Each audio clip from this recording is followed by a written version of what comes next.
Dr. Emily Watson pressed her face against the observation window of the research vessel Meridian. The space around them looked like a graveyard. Chunks of metal and stone drifted slowly past the ship. These were the remains of Cathara, once home to 40 million beings. Now, it was nothing but debris floating in the cold darkness of space. "Still nothing on the scanners, Doc," said Lieutenant Mark Johnson from his station. "Whatever happened here, it happened fast." Emily nodded but kept watching. 3 weeks they had been studying the ruins of Cathara. 3 weeks of finding nothing but death and destruction. The planet had been completely destroyed 6 months ago. Every living thing wiped out in a matter of hours. Everyone knew who did it. The Vorthak. The Vorthak were the monsters that haunted the nightmares of every species in the galaxy. They were perfect killing machines, 12 feet tall, covered in black scales, with claws that could cut through steel. They had no mercy, no reason, no purpose except to hunt and kill. For the past 5 years, the Vorthak had been moving through this sector of space like a plague. They would arrive at a planet, kill everything that lived there, then disappear. No one knew where they came from or why they did it. They just killed. "Captain Rodriguez wants to see you on the bridge," Johnson said. Emily sighed and left the observation deck. Captain James Rodriguez was a good man, but she could see the stress wearing on him. This mission was getting to everyone. Looking at the remains of destroyed worlds day after day was not easy. The bridge was quiet when Emily arrived. Rodriguez stood looking at the main screen, which showed the debris field stretching out in all directions. "Any luck with your research?" "Emily?" he asked without turning around. "Nothing new. Same pattern as the other worlds. Complete destruction. No survivors. No clues about what the Vorthak were after." Rodriguez finally turned to face her. His dark eyes showed the weight he carried. As captain, maybe they were not after anything. Maybe they just liked to kill. Before Emily could respond, the ship's computer spoke in its calm voice. "Captain, sensors detect a small object approaching from Sector 7. Analysis suggests it is an escape." "Pod, on screen," Rodriguez ordered. The main display changed to show a small, egg-shaped object tumbling slowly through space. It was about the size of a car, made of some kind of dark metal. Strange symbols were carved into its surface. "Is it from Cathara?" Emily asked. "Negative," reported Ensign Lisa Thompson from the sensor station. "Material composition does not match Catharan technology. In fact, it does not match any known technology in our database." Rodriguez and Emily exchanged looks. In 3 weeks of searching, this was the first thing they had found that was not just wreckage. "Any life signs?" Rodriguez asked. Thompson checked her readings carefully. "Unclear, Captain. The pod's hull is blocking most scans, but there might be something inside. Whatever it is very faint." "Bring it aboard," Rodriguez decided. "Use Cargo Bay 3 and put it in full containment." 2 hours later, Emily stood in Cargo Bay 3, looking at the mysterious pod. It sat in the middle of the bay, surrounded by force fields and scanning equipment. The strange symbols on its surface seemed to shift and change when she was not looking directly at them. "Scans show the hull is incredibly strong," reported Dr. Michael Chen, the ship's science officer. "But there are definitely life signs inside. Multiple life forms, very small, very weak." "Can we open it?" Emily asked. "There. Appears to be some kind of genetic lock. It will only open for specific DNA patterns." Emily walked closer to the pod. Something about it felt familiar, though she could not say why. "What kind of DNA patterns?" Chen hesitated. "That is the strange part. The scanner suggests it will respond to either Catharan DNA or something else. Something we have never seen before." "We don't have any Catharan DNA samples," Rodriguez said. "Every living thing on that planet was destroyed." "Wait," Emily said suddenly. She was staring at the symbols on the pod. "These markings, I have seen something like them before." She ran to the computer terminal and brought up files from previous Vorthak attack sites. After a few minutes of Searching, she found what she was looking for. Pictures of claw marks left behind by Vorthak raiders. "Look at this," she said, pointing to the screen. "These claw marks from the Vorthak attacks. They are similar to the symbols on the pod." The room went silent. Rodriguez stepped closer to look at the comparison Emily had made on the screen. "Are you saying this pod is from the Vorthak?" he asked quietly. "I think so. But that does not make sense. The Vorthak do not use escape pods. They do not try to save anything or anyone." Chen ran more detailed scans on the pod. "Captain, I am detecting something else. The life forms inside appear to be in some kind of suspended state, like eggs waiting to hatch." Emily felt her heart racing. "Eggs? Vorthak eggs. If these readings are correct, yes. 3 of them." Rodriguez turned away from the pod and walked to the far side of the cargo bay. Emily could see him thinking through the implications. Vorthak genetic material was the most dangerous thing in the galaxy. Every species in the Galactic Council had standing orders to destroy any Vorthak remains on sight. "Captain," Emily said carefully, "if these are really Vorthak eggs, they represent an incredible scientific opportunity. We have never been able to study live Vorthak genetics before. They also represent the most dangerous threat this ship has ever faced," Rodriguez replied. "If those things hatch, they could kill everyone aboard. But, Captain, think about what we could learn. Why do the Vorthak kill? Where do they come from? How can we stop them? These eggs might hold the answers to questions the entire galaxy has been asking." Chen looked up from his scanner. "Captain, the life signs are getting stronger. I think they are going to hatch soon, whether we want them to or not." Rodriguez stared at the pod for a long moment. Emily could see the conflict in his face. As a Starfleet captain, his duty was clear: destroy any Vorthak material immediately. But as a human being, his curiosity was stronger. "How long do we have?" he asked. "Based on the bio readings, maybe 2 days, 3 at most." Rodriguez nodded slowly. "Set up full containment protocols around this entire cargo bay. Triple the force. Fields. I want armed guards posted outside at all times.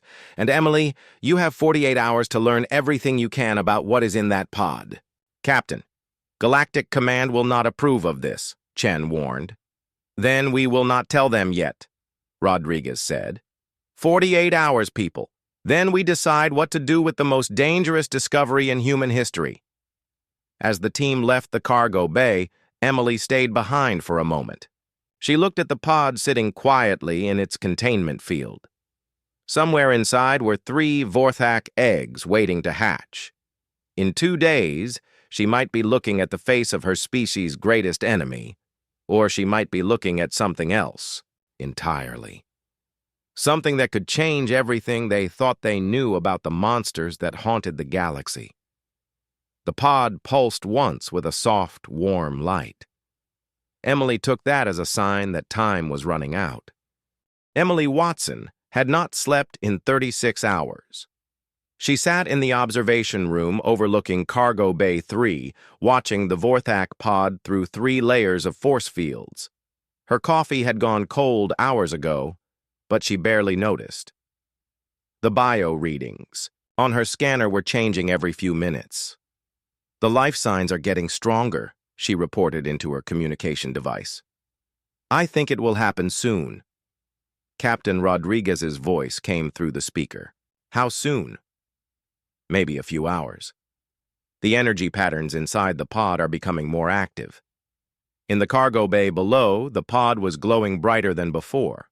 The strange symbols on its surface pulsed with a soft blue light. Emily had been recording everything, but she still did not understand how the pod worked or what exactly was inside it. Dr. Michael Chen entered the observation room, carrying a fresh cup of coffee and a sandwich. "You need to eat something, Emily. You cannot study alien eggs if you collapse from exhaustion." Emily took the coffee gratefully. "Did you finish analyzing the hull composition?" "Yes, and it is fascinating. The metal is unlike anything we have seen before. It seems to be alive in some way. It responds to the life forms inside, providing exactly the right temperature and atmosphere they need. That does not sound like Vorthak technology. Every report says they use crude weapons and basic ships.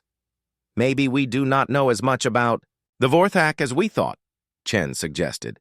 Before Emily could respond, alarms began sounding throughout the ship. The lights in the observation room flashed red, and Captain Rodriguez's voice filled the air. All hands to stations. We have incoming ships, 3 vessels approaching fast. Emily looked at her scanner. The pod was pulsing faster now, as if it could sense the approaching danger. Michael, the bio readings are spiking. I think the hatching is starting. Chen activated the communication system. Captain, the eggs are responding to something. Maybe they can sense the ships outside. Understood. Continue monitoring. All security teams to Cargo Bay 3. Within minutes, Marine Sergeant Lisa Thompson arrived with 6 armed guards. She was a tough woman who had fought in 3 different wars. Emily had never seen her show fear, but now Thompson's face was tense as she looked at the glowing pod. "Doctor, what exactly are we guarding against?" Thompson asked. "We are not sure yet," Emily admitted. "But if these are really Vorthak eggs, the creatures inside could be extremely dangerous." "Could be?" "Doctor, Vorthak killed my entire unit on Proxima Station. I know exactly how dangerous they are." The pod suddenly cracked with a sound like breaking glass. A thin line appeared down the center of its surface. Emily gripped her scanner tighter as the readings went wild. "It is starting," she whispered. The crack widened slowly. Steam began pouring from the opening, filling the containment area with thick white mist. Through the haze, Emily could see movement inside the pod. "Captain," she called into her communicator, "the first egg is hatching." Rodriguez's voice was strained. "The ships outside are Galactic Council vessels. They are demanding we surrender any Vorthak material immediately." Emily felt her heart sink. The Galactic Council had found them. Every species in the Council had orders to destroy Vorthak genetics on site. If they boarded the ship now, the eggs would be destroyed before anyone could learn from them.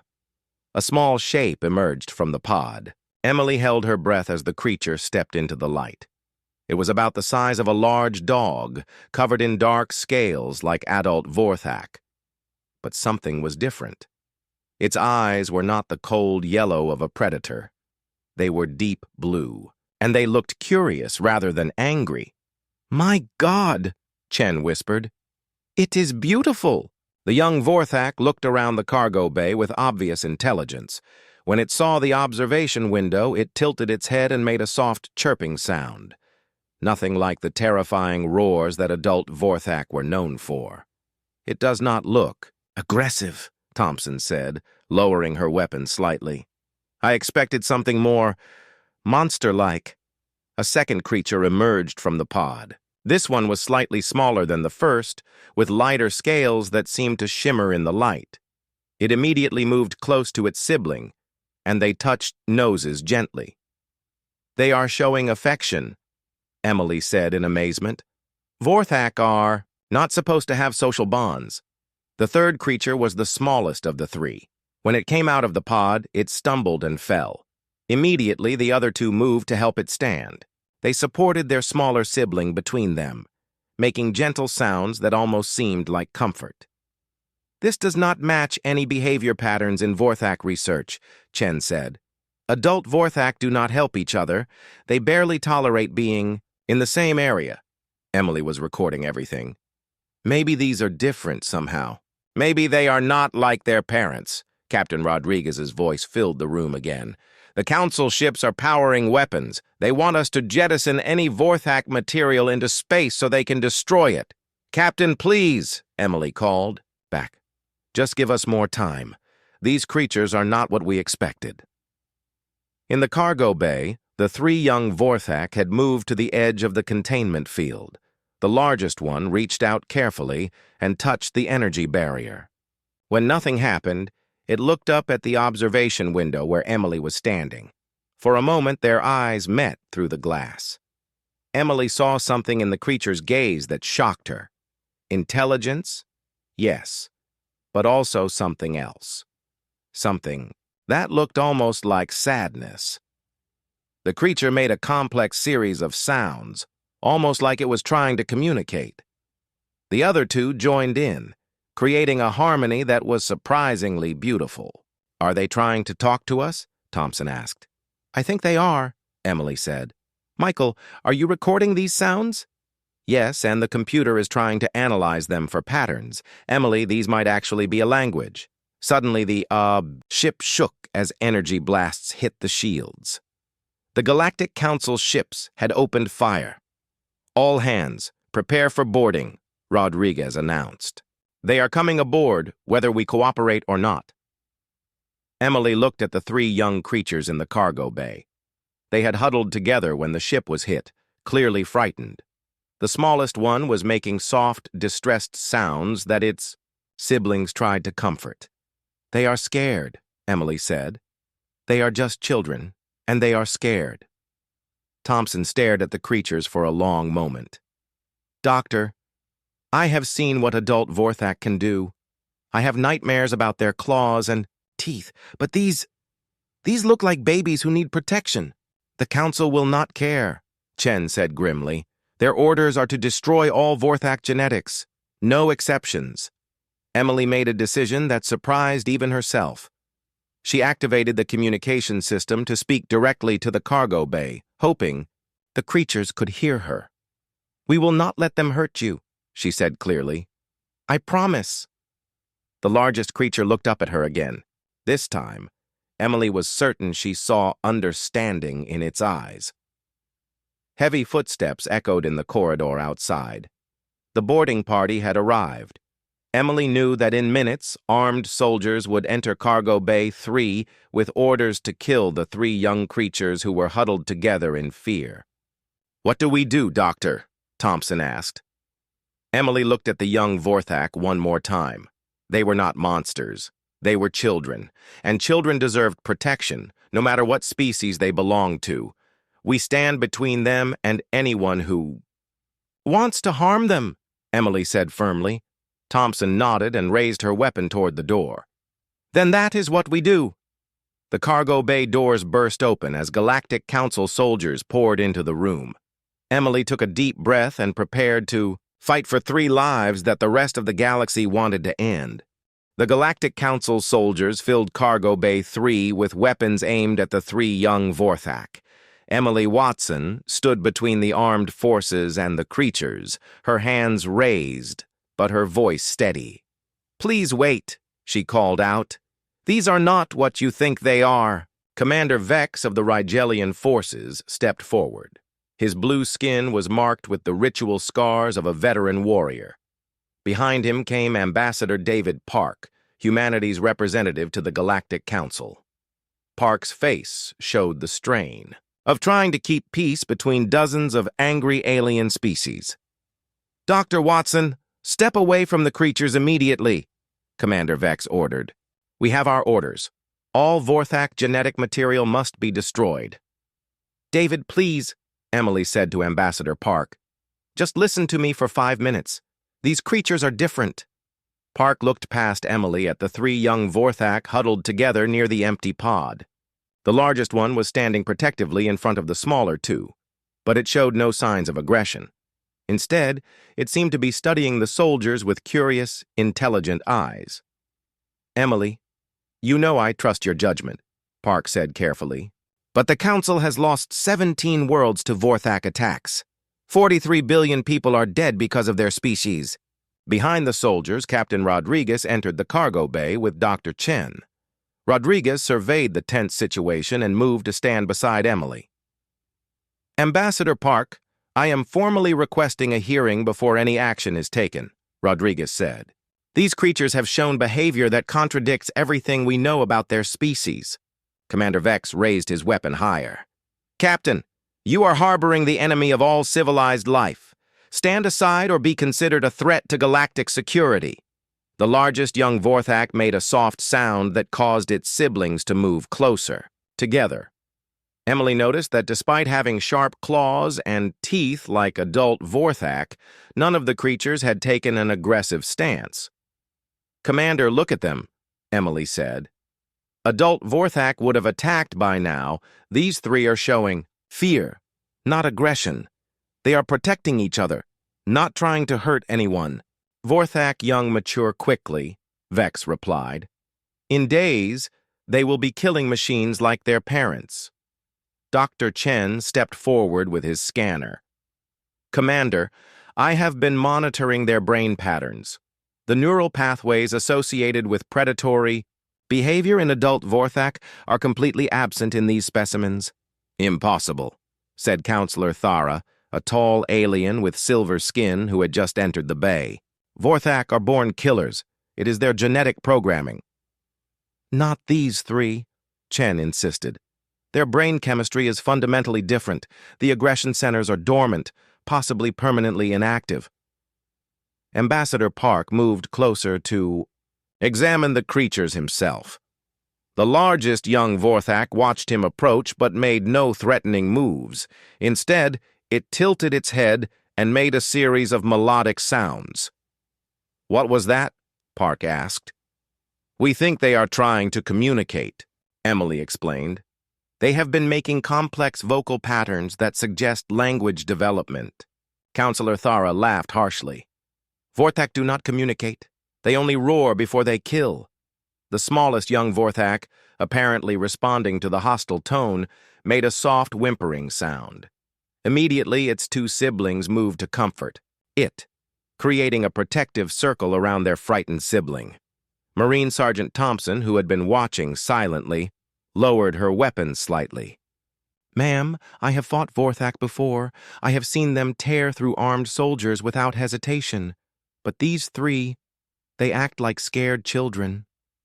"Because that is exactly what they are," Emily said firmly. "Children who lost their parents and their home. Children who need protection, not execution." Commander Vex was unmoved. "The Galactic Council has made its decision. The Zentauri homeworld burned because of Vorthak attacks. The Krillian colonies were wiped out completely. Millions of Altarian refugees are still homeless because Vorthak destroyed their worlds." "I understand the fear," Rodriguez said, "but executing children for crimes they did not commit is not justice. It is revenge."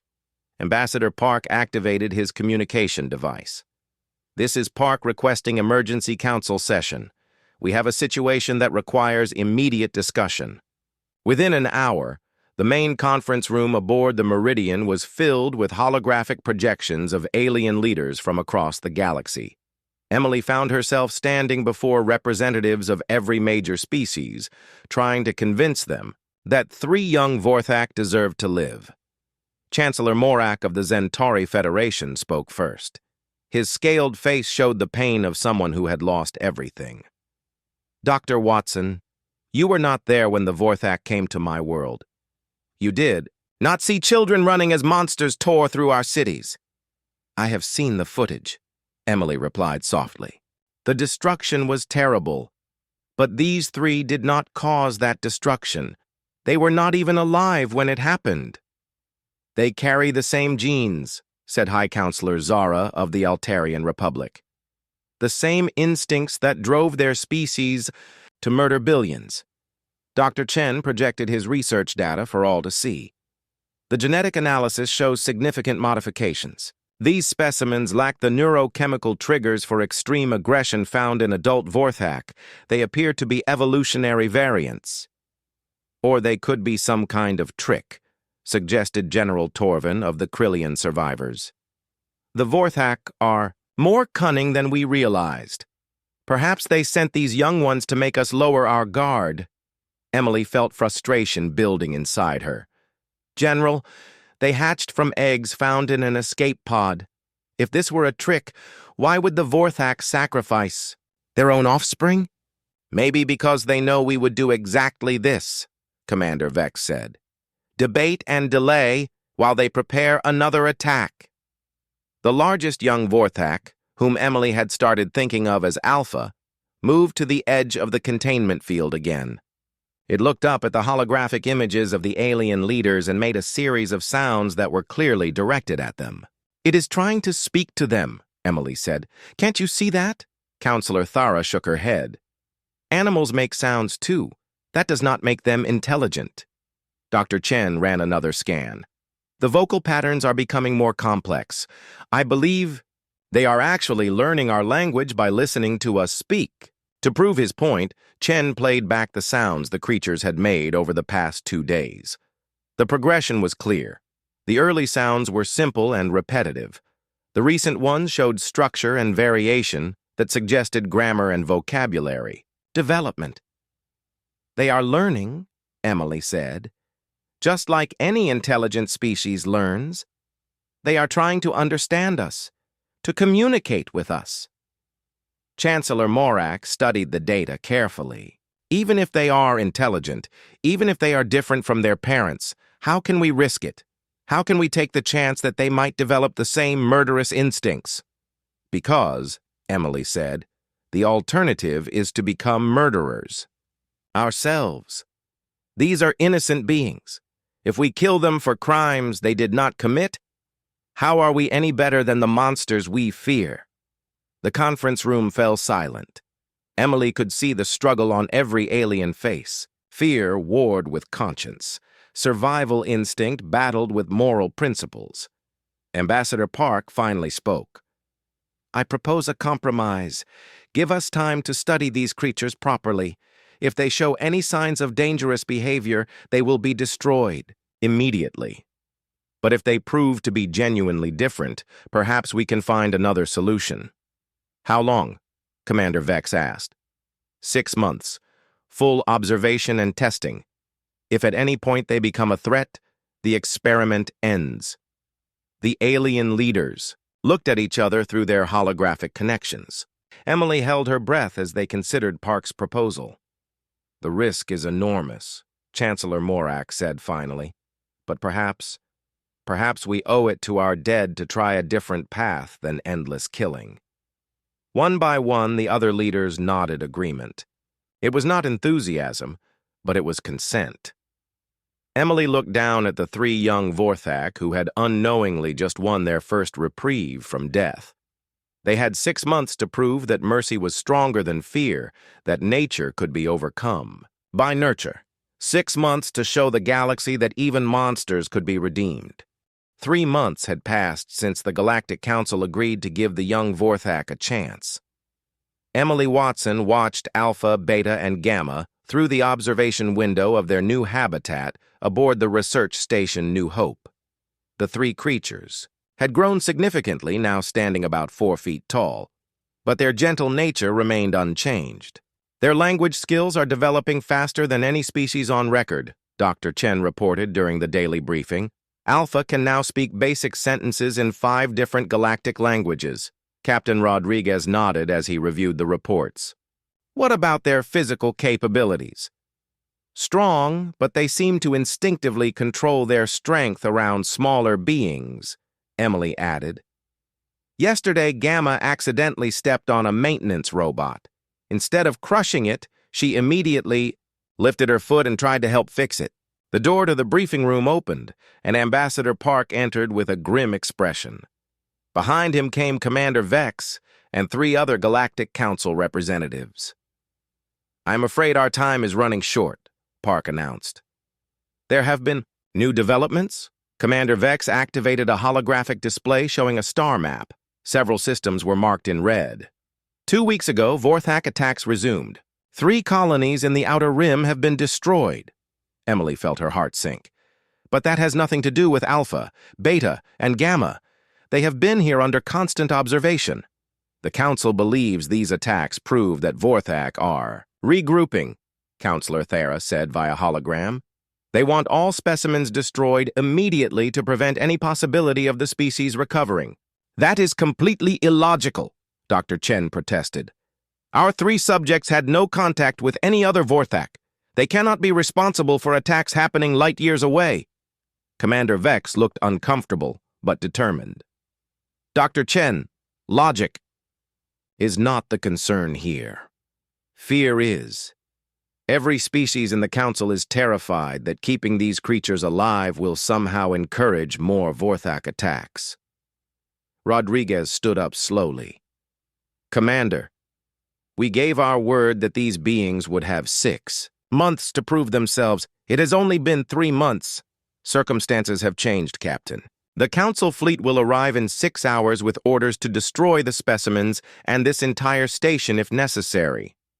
Emily looked through the window at the 3 young Vorthak. Alpha was teaching Beta how to draw pictures on a digital pad, while Gamma played with a puzzle toy. They looked so peaceful, so innocent. Ambassador Park, there has to be something we can do, Emily said desperately. Park shook his head sadly. I argued for 2 days, Emily. The vote was unanimous. Fear has overcome reason. As if sensing the tension in the room, Alpha looked up, toward the observation window. The young Vorthak had learned to read human facial expressions over the past months. When he saw Emily's distressed face, he approached the window and placed his clawed hand against the glass. Friend Emily sad? Alpha asked, in his careful, practiced English. Emily pressed her hand against the glass from her side. Yes, Alpha. I am very sad. Bad people coming? Beta asked, joining her brother at the window. Before Emily could answer, the station's alarms began blaring. Chief Engineer Robert Hayes's voice came over the communication system. Captain, we have 12 Galactic Council warships approaching. They are demanding immediate surrender of all Vorthak specimens. Rodriguez activated the station-wide communication. All personnel to emergency stations. Prepare for possible conflict. In their habitat, the 3 young Vorthak huddled together as the alarms continued.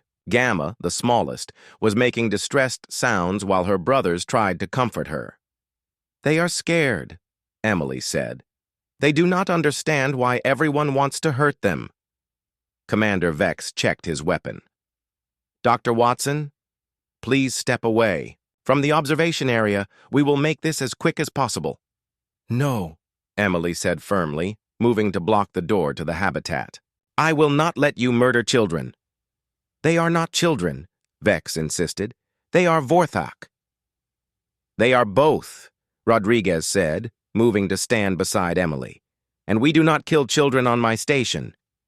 Dr. Chen and several other crew members joined them, forming a human barrier between the armed council forces and the young Vorthak.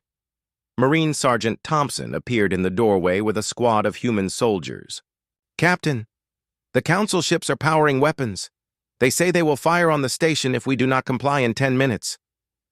Rodriguez looked at his crew, then at the 3 young beings in the habitat who were watching the confrontation with frightened eyes. Open a channel to the council fleet, he ordered. The main screen activated, showing Admiral Corvin of the Centauri fleet. His scarred face was set in determination. Captain Rodriguez, you have 5 minutes to surrender the Vorthak specimens, or we will consider your station a threat to galactic security. Admiral, these are innocent beings who have never harmed anyone. They are children. They are the offspring of monsters, Corvin replied coldly. My own daughter died in a Vorthak attack. I will not risk other children's lives for the sake of enemy spawn. Rodriguez took a deep breath. Then I formally declare this station a sanctuary under human protection. Any attack on us will be considered an act of war against humanity.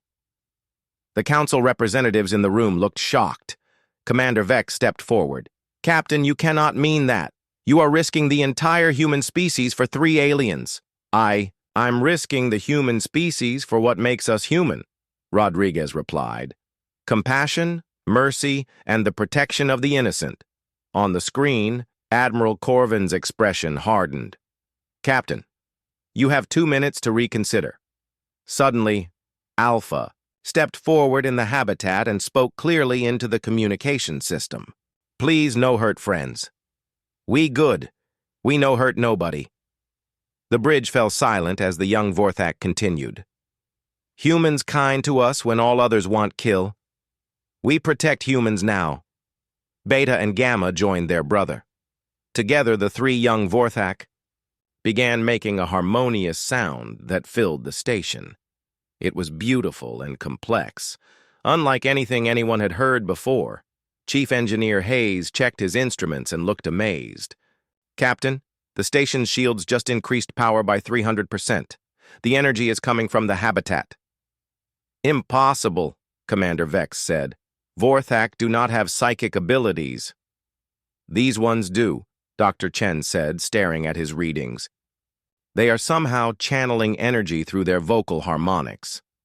On the screen, Admiral Corvin was receiving reports from his weapons officers. "Captain Rodriguez, our targeting systems are not functioning. Some kind of interference is blocking our weapons." Emily looked at the three young Vorthak with wonder. They were protecting the humans who had protected them, using abilities no one knew they possessed. "Admiral," Rodriguez said calmly, "perhaps this is a sign that we should reconsider our approach to these beings." Alpha looked up at Emily through the window. "We protect family," he said simply. Emily felt tears in her eyes as she realized what had happened. In 3 months, 3 orphaned. Aliens had learned not just human language and customs, but human values. They understood love, loyalty, and sacrifice, and they considered the humans on this station to be their family. "Admiral Corvin," Emily said, speaking into the communication system. "These beings just demonstrated more humanity than most humans. Show. They chose protection over aggression, mercy over revenge. If we destroy them now, we destroy the very hope for peace that we all claim to want." The Council fleet held position around the station, their weapons useless against the protective field generated by 3 young voices singing in harmony. For the first time in galactic history, Vorthak were protecting other species instead of destroying them. The question now was whether the galaxy would be wise enough to recognize the miracle they were witnessing. 6 months after the standoff at Research Station New Hope, Emily Watson found herself in the most important courtroom in the galaxy. The Galactic Council had built a special tribunal station in neutral space to decide the fate of Alpha, Beta, and Gamma. Representatives from every major species sat in judgment, while the 3 young Vorthak waited in a secure but comfortable holding area. The young beings had grown again, now standing nearly 6 feet tall, but their gentle nature had only become stronger. Alpha had learned to read and write in 12 languages. Beta had shown remarkable artistic ability, creating beautiful sculptures that moved council representatives to tears. Gamma had developed an amazing gift for healing, somehow able to ease pain in other beings through her touch. "The council will hear testimony regarding the Vorthak specimens," announced Chief Justice Moran, a wise old being from the Andromedan Republic. "Dr. Watson, you may present your evidence." Emily stood at the speaker's podium, feeling the weight of 3 lives in her hands. Behind her, the 3 young Vorthak sat quietly with their human guardians. They had insisted on being present for their own trial, despite the risks. "Honored council members," Emily began. "6 months ago, you gave us time to study these beings. What we discovered challenges everything we thought we knew about the Vorthak species." She activated the holographic display, showing months of behavioral data, brain scans, and interaction recordings.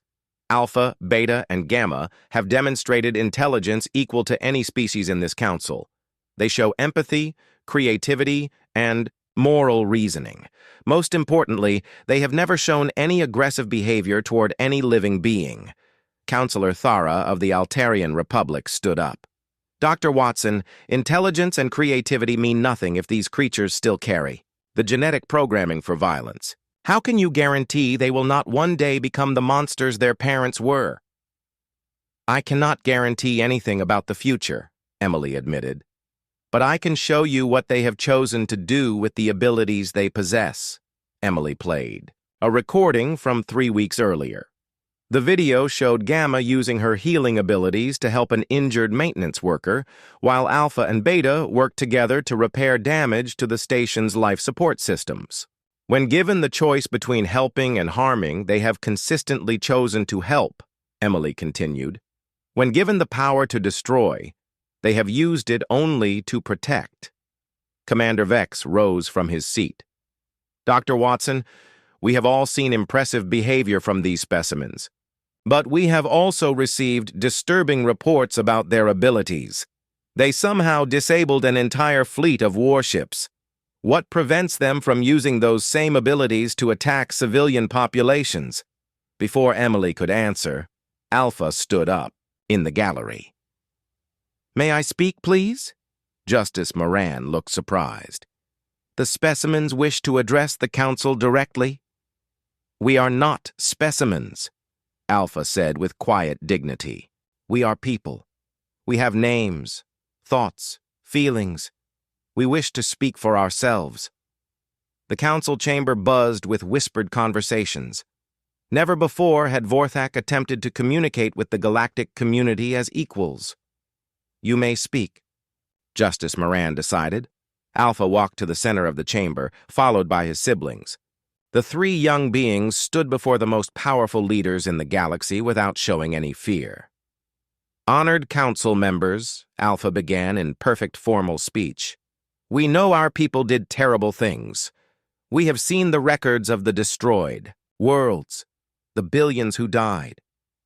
We understand your fear and your anger. Beta stepped forward. But we are not our parents. We choose our own path. Every day we choose kindness over cruelty, healing over harming, building over destroying. Gamma, usually the quietest of the three, spoke last. You ask for guarantees about our future behavior. We cannot give those.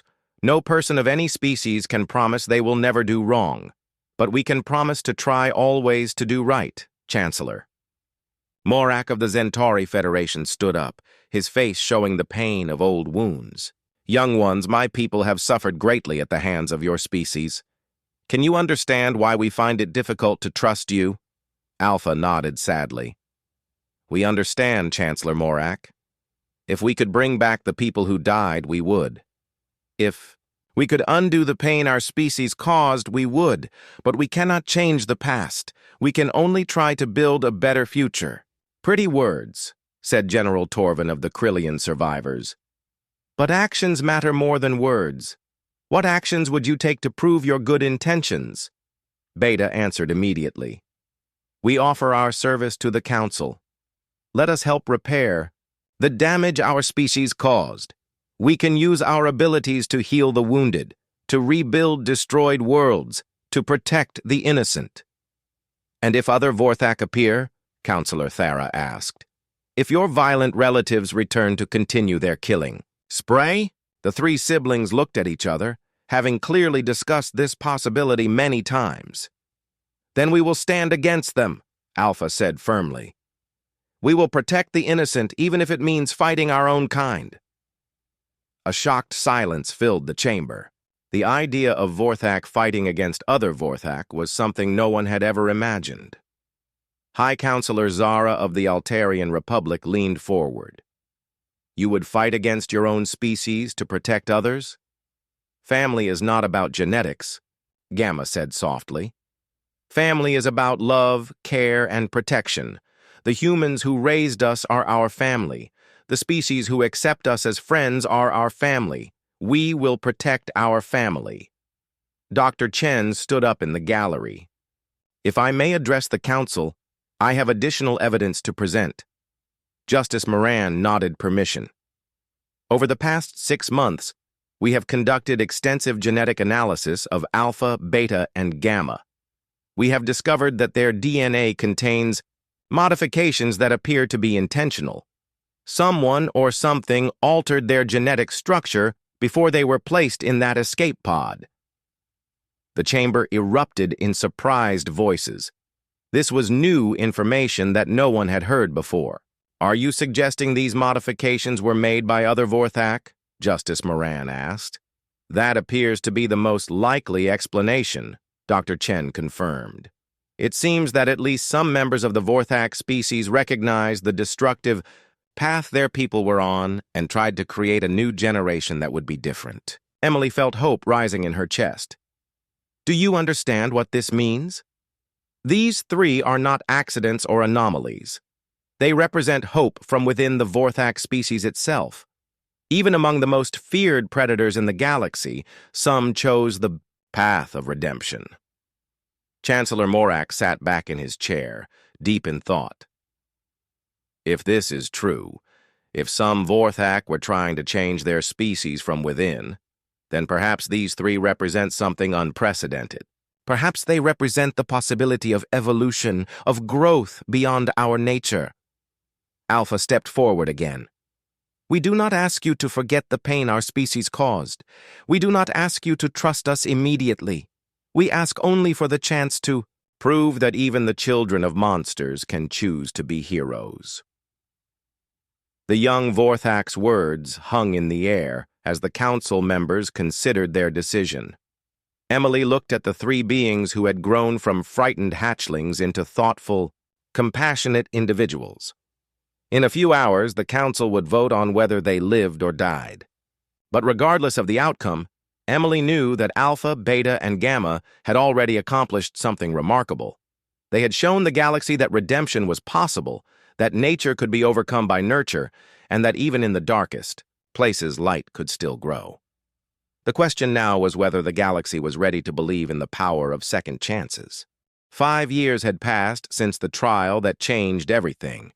Dr. Emily Watson, now Director of Interspecies Relations for the Galactic Council, stood on the observation deck of New Terra Colony, watching children play in the gardens below.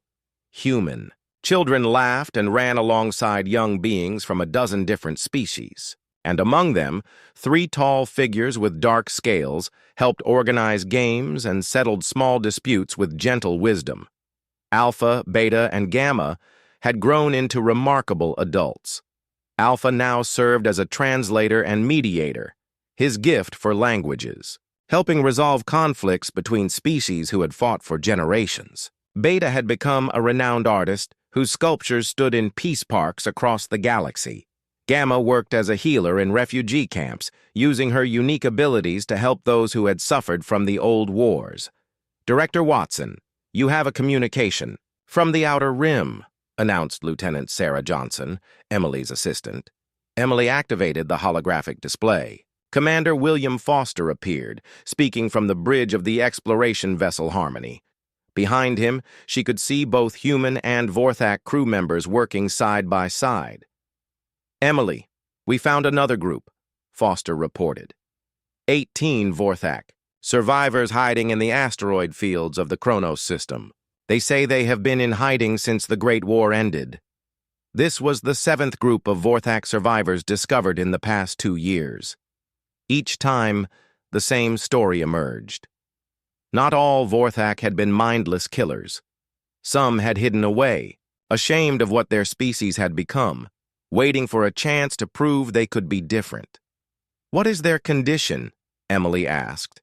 Frightened, but hopeful. When they learned about Alpha, Beta, and Gamma, they asked for asylum. They want to join the rehabilitation program. Emily smiled. The Vorthak rehabilitation program had been her idea, inspired by the success of the 3 young beings who had started it all. Former Vorthak warriors learned new skills, new ways of thinking, new ways of living. The program had a 97% success rate. Send them to Sanctuary Station, Emily decided. Alpha is expecting them. Already on our way, Foster confirmed. Emily, there is something else. The Centauri Federation wants to formally request Vorthak assistance with the plague affecting their outer colonies. Emily was not surprised. In the past 3 years, Vorthak healing abilities had become highly valued throughout the galaxy. What had once been a species feared by all was now sought after for their unique gifts. The communication ended, and Emily walked through the corridors of New Terra Colony toward the council chambers. Today marked the 5th anniversary of the Redemption Accords, the agreement that had officially welcomed reformed Vorthak into galactic society. In the main assembly hall, representatives from hundreds of species had gathered for the ceremony. Emily took her seat on the stage as Chief Justice Moran called the session to order. 5 years ago, this council faced an unprecedented decision, Justice Moran began.